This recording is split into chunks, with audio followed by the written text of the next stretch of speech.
Hello viewers, இன்றைக்கி நம்ம பார்க்க போகிற ரெசிபி என்னென்னா முள்ளங்கி சப்பாத்தி. இதுக்கு தேவையான பொருட்கள்: முள்ளங்கி 2, பச்சை மிளகா ஒரு 4, இஞ்சி ஒரு சின்ன துண்டு, எலுமிச்சைப்பழம் 1, சீரகம், உப்பு தலா 1 டீஸ்பூன், கோதுமை மாவு 1/4 கிலோ, நெய் இல்லைன்னா எண்ணெய் தேவையான அளவு.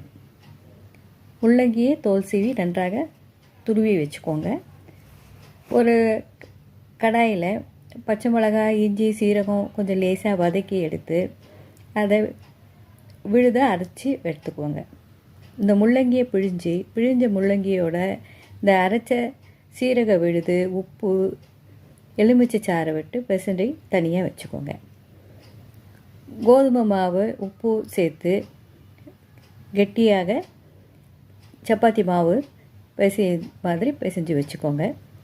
இந்த நம்ம துருவலில் பிழிஞ்ச தண்ணி இருக்குது பாருங்கள், நீங்கள் அதை கூட இதுக்கு மாவு பிசையறதுக்கு யூஸ் பண்ணிக்கலாம். மிகவும் சத்து அதில் இருக்குது. முதல்ல கோதுமை மாவை சப்பாத்தியை தேய்ச்சிக்கோங்க.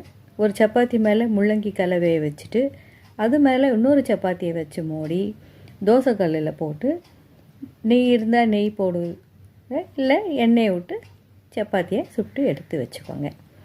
இதுவே முள்ளங்கி சப்பாத்தி செய்கிறதுக்கான முறையாகும். இதை செஞ்சு பார்த்து உங்களோட ஃபீட்பேக்கை எனக்கு சொல்லுங்கள். தேங்க்யூ. மற்றொரு ரெசிபியில் சந்திக்கலாம்.